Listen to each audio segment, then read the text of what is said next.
अब क्या है ना कि इस पूरे साल तुम घूमोगे अलग अलग शहरों में, अलग अलग जगहों पर बेशक, पर इसलिए घूमने नहीं जाओगे कि तुम वाकई में योजना बनाकर वहाँ घूमने की सोच रहे थे। तुम बस काम के सिलसिले में एक नए शहर पहुँच जाओगे, कुछ नए तजुर्बों के साथ फिर वापस अपने शहर को लौटोगे। और जो ये सिलसिला है ये इस साल ऐसे ही चलेगा। मैंने तुम्हारी बुद्धि ऐसी घुमानी शुरू की है ना कि अब तुम प्राथमिकता सिर्फ अपने काम को और अपने आप को दोगे। क्योंकि मैं ये जब तक कह रहा था, पर तुम्हें समझ नहीं आ रही थी, इसका महत्व नहीं दिख रहा था। जो तुम्हारे आगे चीज़ों को दिखाया गया है ना, और तुम्हारे मन में जो डर बनाया गया है, वो डर आवश्यक था।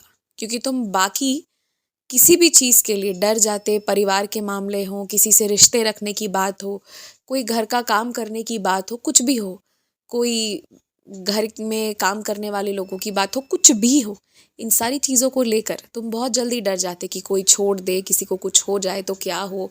बहुत कुछ जो दूर दूर तक कुछ वैसा कुछ है भी नहीं, उसको भी लेकर चिंता करते। पर जो मूल जिससे तुम्हारा जीवन चलेगा, तुम्हें सम्मान मिलेगा, तुम सर उठाकर जियोगे, उसके लिए तुम कुछ सोचते ही नहीं, कुछ करते ही नहीं थे। इसलिए तुम्हारे मन में डर मैंने उत्पन्न किया है। अब तुम ये बात अच्छे से जान लो और समझ लो। और ये जानते हुए, ये समझते हुए, अब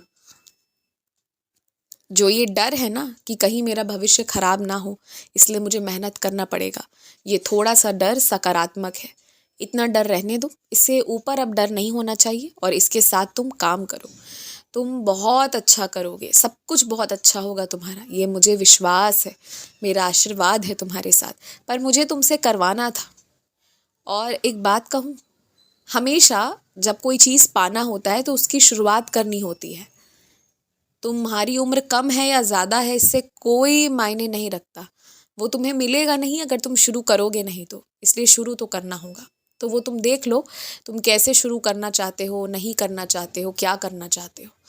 जब तक शुरुआत नहीं होगी तब तक संभावनाएं कैसी हैं, तुम कर पाओगे या नहीं, या अब और वो पाने की वास्तविकता में इच्छा है या नहीं, ये सब समझ ही नहीं आ पाएगा। तो शुरू करो, जो चाहिए उसके लिए काम करना शुरू करो।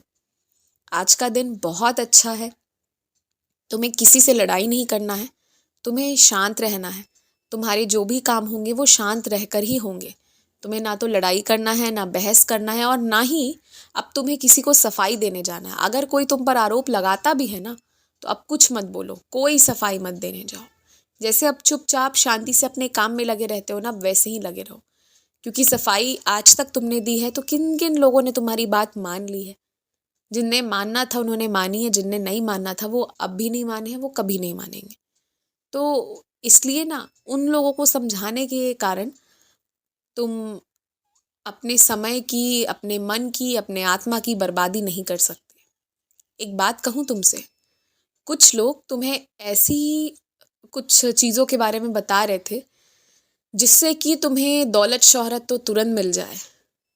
कुछ ऐसी विद्या, कुछ ऐसे प्रयोग, कुछ ऐसे मंत्र जिससे दौलत शोहरत सब मिल जाए, जितना सुख चाहिए धरती पर वो मिल जाए। लेकिन उसके बाद जब ये आत्मा शरीर छोड़े तो वो ठीक से छोड़ भी ना पाए।